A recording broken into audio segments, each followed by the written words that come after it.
ಆತ್ಮೀಯ H16 news ಅರ್ಥಾತ್ ಹೇ ಸೀತಾರಾಮಗೆ ಸ್ವಾಗತ. ನಾನು ನಿಮ್ಮ MI ಅಥವಾ ಮಲ್ಲಪ್ಪ ಜೋತಾವರ್. ಆದ್ಮೇಲೆ ಈಗ ತಾವು ದಿನ ಸುದ್ದಿಗಳನ್ನ ಅದರ ಜೊತೆಗೆ ವಿಶೇಷತೆಗಳನ್ನ ನೋಡ್ತಾ ಹೋಗಿ ವಿಶೇಷ ಈ ಮೊದಲನೇ ಸುದ್ದಿಯನ್ನು ನೋಡಿ. ತಾಲೂಕಿನ ಹಗರುಂಡಿ ಗ್ರಾಮದ ಆರಾಧ್ಯ ದೈವ ಮಹಾದಾಸೋಹಿ ಶರಣ ಬಸವೇಶ್ವರ ಜಾತ್ರಾ ಮಹೋತ್ಸವದ ಅಂಗವಾಗಿ 29/3/26ರಿಂದ 6/4ರವರೆಗೆ ಕಲ್ಯಾಣ ನಾಡಿನ ಶರಣರ ಒಂದು ಪ್ರವಚನ ಕಾರ್ಯಕ್ರಮವನ್ನು ಊರಿನಲ್ಲಿ ನಡೀತಾ ಇದೆ. ಅದೇ ರೀತಿಯಾಗಿ ಮಲ್ಲಿಕಾರ್ಜುನ ಶಾಸ್ತ್ರಿಗಳು ಶೆಳ್ಗಿ ಮಠ, ಸಂಗೀತ ಸೇವೆ ಸಿದ್ದಯ್ಯ ಸ್ವಾಮಿಗಳು, ಅದೇ ರೀತಿಯಾಗಿ ಈ ಕಾರ್ಯಕ್ರಮಗಳ ದಿವ್ಯ ಸಾನ್ನಿಧ್ಯವನ್ನು ಶಿವಾನಂದ ಮಹಾಸ್ವಾಮಿಗಳ ಅಧ್ಯಕ್ಷತೆಯಲ್ಲಿ ಈ ಕಾರ್ಯಕ್ರಮವನ್ನು ನಡೆಸಿಕೊಡ್ತಾ ಇದ್ದೇವೆ. ಅದೇ ರೀತಿಯಾಗಿ ಶ್ರೀ ಮನ್ ನಿರಂಜನ ಪ್ರಣವ ಸ್ವರೂಪಿ ಗುರುಪಾದಲಿಂಗ ಮಹಾಶಿವಿಗಳು ವಿರಕ್ತ ಮಠ ಮುತ್ಯಾನ್ ಬಬ್ಲಾದ್ ಇವರು ಕೂಡ ರಥೋತ್ಸವದ ದಿನದಂದು ಆಗಮಿಸಿ ಎಲ್ಲ ಜನರಿಗೆ ಆಶೀರ್ವಚನ ನೀಡುತ್ತಾರೆ. ಅದೇ ರೀತಿಯಾಗಿ 8ನೇ ತಾರೀಕು ಬೆಳಗಿನ ಜಾವ ಮತ್ತು ಸಾಯಂಕಾಲ ಜಂಗಿ ಕುಸ್ತಿಗಳು ನಡೀತಾ ಇರ್ತವೆ. ಅದೇ ರೀತಿಯಾಗಿ ಮತ್ತು 8/4 ರಾತ್ರಿ 10 ಗಂಟೆಗೆ ಶ್ರೀ ಶರಣಪ್ಪ ವಿ ಹೂಗಾರ್ ವಿರಚಿತ ನಾಟಕ ಮತ್ತು ಸಿಂಧೂರ ಎಂಬ ನಾಟಕ, ಸುಂದರ ಸಾಮಾಜಿಕ ನಾಟಕವನ್ನು 8ನೇ ತಾರೀಕು ಮತ್ತು 10ನೇ ತಾರೀಕಿನ ಅಂದು ನಡೆಸಿಕೊಡ್ತಾ ಇದ್ದೇವೆ.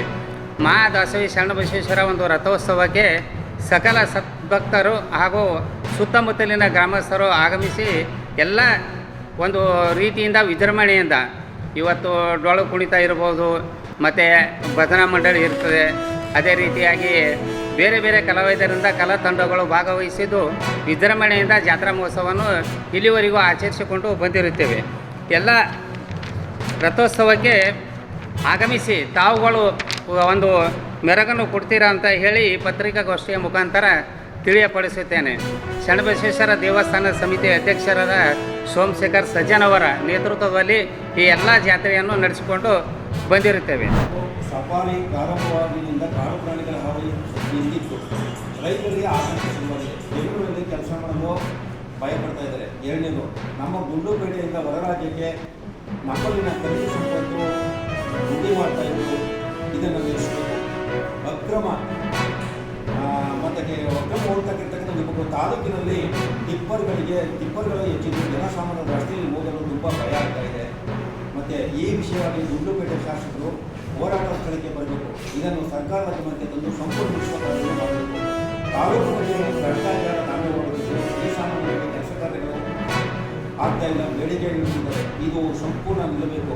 ಮತ್ತು ಗ್ರಾಮ ಪಂಚಾಯತಿಗಳಲ್ಲಿ PDOಗಳು ಸರ್ವಾಧಿಕಾರ ಮಾಡ್ತಿದ್ದು ಜನಸಾಮಾನ್ಯರಿಗೆ ಸ್ಪಂದಿಸುತ್ತಿಲ್ಲ.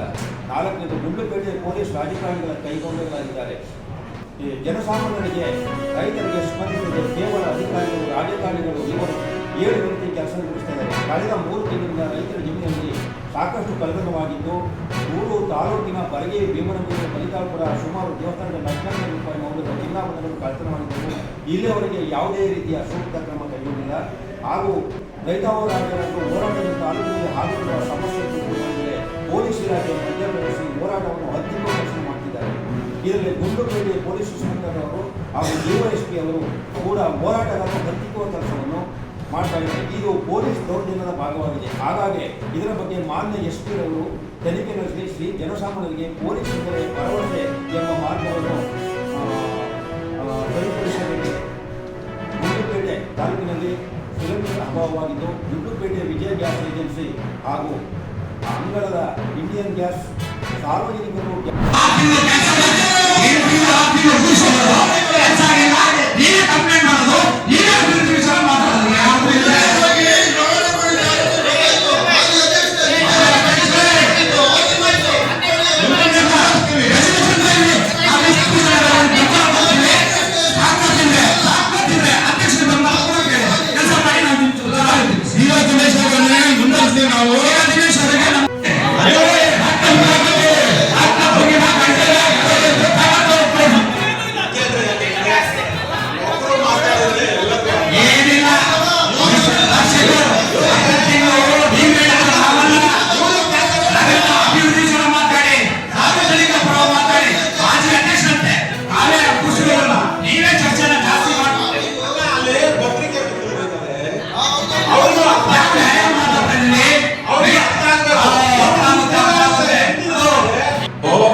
ರೆಗ್ಯುಲರ್ ಹೇಗೆ ಬುಕ್ ಮಾಡ್ತೀರೋ ಅದೇ ರೀತಿ ಬುಕ್ ಮಾಡಿ. ನಿಮಗೆ ಸಿಲಿಂಡರ್ ಬಂದಿಲ್ವಾ, ಸಹಾಯವಾಣಿ ಏನಿದೆ ಅಲ್ಲಿ ಕಂಪ್ಲೇಂಟ್ ರಿಜಿಸ್ಟರ್ ಮಾಡಿ. ನಾವು ಪರ್ಸನಲಿ ಮಾನಿಟರ್ ಮಾಡ್ತಾ ಇದೀವಿ. ಅದು ಯಾರು ಅಲ್ಲಿಗೆ ಕಂಪ್ಲೇಂಟ್ ಮಾಡ್ತಾರೆ ಅದನ್ನು. ಸೊ ಆ ಸಹಾಯವಾಣಿಯನ್ನು ಉಪಯೋಗಿಸ್ಕೊಳ್ಳಿ ನೀವು. ನಾನು ಹೋದ ಮೀಟಿಂಗಲ್ಲೂ ಹೇಳಿದ್ದೆ. ಎರಡನೇದು ಕಮರ್ಷಿಯಲ್ ಸಿಲಿಂಡರ್. ಸರ್ಕಾರ ಈಗಾಗಲೇ ನಾವು 100 ಸಿಲಿಂಡರ್ ಡಿಮ್ಯಾಂಡ್ ಇದ್ದರೆ 20 ಸಿಲಿಂಡರ್ ಕೊಡ್ತಾ ಇದೆ.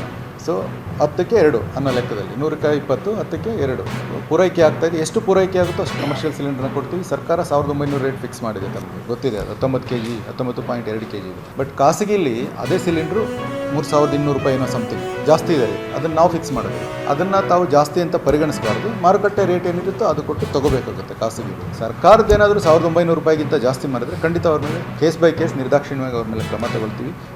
ತಾವು ಹೇಳ್ದಂಗೆ ಈ ಸಂದರ್ಭನ ದುರುಪಯೋಗಪಡಿಸ್ಕೊಳ್ಳೋ ಸಾಧ್ಯತೆಗಳು ಜಾಸ್ತಿ ಇದೆ. ಅದರ ಮೇಲೆ ಸಾಕಷ್ಟು ವಿಚಕ್ಷಣೆಯನ್ನು ನಾವು ಮಾಡ್ತಾ ಇದ್ದೀವಿ. ನೋಡಿ, OTP ತೊಗೊಂಡಿರೋದು ನಿಜ, ದುಡ್ಡು ತೊಗೊಂಡಿರೋದು ನಿಜ. ಅವ್ರಿಗೆ ಗ್ಯಾಸ್ ಸಪ್ಲೈ ಆಗಿಲ್ಲ ಅಂದರೆ ಇದು ಸಿವಿಯರ್ ಒಂಥರ ಸೀರಿಯಸ್ ಮಿಸ್ಟೇಕ್. ಖಂಡಿತ ತೊಗೊಂಡು ಅವ್ರ ಮೇಲೆ ಇಮಿಡಿಯೇಟ್ ಆಕ್ಷನ್ ತೊಗೊಂಡು. ಆಮೇಲೆ ಬ್ಯಾಕ್ಲಾಗ್ ನಾನು ಮೊನ್ನೆ ಮೀಟಿಂಗಲ್ಲೂ ಡಿಸ್ಕಸ್ ಮಾಡಿದ್ದೀವಿ. 4 ರಿಂದ 7 ದಿನದವರೆಗೂ ಬ್ಯಾಕ್ಲಾಗ್ ಇದ್ದೇ ಇದೆ. ಅಂದರೆ ಒಂದು ಡೀಲರ್ ಹತ್ರ 4 ದಿನ ಆದಮೇಲೆ ಬರ್ಬೋದು ಬುಕ್ಕಿಂಗ್ ಆದಮೇಲೆ, ಒಂದು ಡೀಲರ್ ಹತ್ರ 7 ದಿನ ಆದಮೇಲೆ. ಸೊ ಇದರ ಮೇಂಟೈನೇಬಲ್ ಅಂತ ನಮಗೆ ಅನಿಸಿದೆ. ಹಾಗೆ ಅವನಿಗೆ ಸಿಲಿಂಡರ್ ಮೇಲೆ ನೀವು 50 ರಿಂದ 60 ರೂಪಾಯಿ 100 ರೂಪಾಯಿವರೆಗೂ ಉಳಿಸ್ತೀರ ಜನರು. ಅದ್ರ ಬದಲಿಗೆ ಆರಾಮಾಗಿ ಮನೇಲಿ ಅವ್ರ ಕೆಲಸ ನೋಡ್ಕೊಳ್ಳಿ. ಸೊ ಕಮ್ಯುನಿಕೇಷನ್ ಬಂದೇ ಬರುತ್ತೆ. OTP ಬಂದ ತಕ್ಷಣ ಅಲರ್ಟ್ ಆಗ್ತಾರೆ ಎಲ್ಲರೂ. OTP ನಾನು ಶೇರ್ ಮಾಡಬೇಕು ಅಂತ. ಆಮೇಲೆ ಅವ್ರ ಜೊತೆ ಕಮ್ಯುನಿಕೇಟ್ ಮಾಡಿಕೊಂಡ್ರೆ ಆಯ್ತು. ಮಾನ್ಯ ಕೇಂದ್ರ ಸಚಿವರು, ರಾಜ್ಯ ಮಟ್ಟದಲ್ಲಿ ಏನು ಆಹಾರ ಮತ್ತು ನಾಗರಿಕ ಪೂರೈಕೆ ಸಚಿವರು, ಜಿಲ್ಲಾ ಮಟ್ಟದಲ್ಲಿ ನಾವು ಹೇಳ್ತಾ ಇದ್ವಿ, ಸರ್ಕಾರದಿಂದ ಕೊಡ್ತಾ ಇರುವಂಥ LPG ಮತ್ತು PNG ಏನು ಪೈಪ್ಡ್ ನ್ಯಾಚುರಲ್ ಗ್ಯಾಸ್ ಇದೆ, ಇದು ಯಾವುದ್ರದ್ದು ನಾವು ಬೆಲೆ ಏರಿಸಿಲ್ಲ. ಈವನ್ ಕಮರ್ಷಿಯಲ್ ಕೂಡ. ಬಟ್ ಕಮರ್ಷಿಯಲ್ದು ಸಪ್ಲೈ ಕಡಿಮೆ ಆಗಿದೆ. ಅವರು ಬಹುಶಃ ಖಾಸಗಿಯವ್ರ ಹತ್ರ ತೊಗೊಂಡು ಅದು ಜಾಸ್ತಿ ಆಗಿದೆ ಅಂತ ತಮ್ಮ ಹತ್ರ ಕ್ಲೈಮ್ ಮಾಡ್ತಿರ್ಬೋದು. ಸರ್ಕಾರದಂತೂ ಜಾಸ್ತಿ ಆಗಿಲ್ಲ, ತಮಗೂ ಗೊತ್ತಿಲ್ಲ.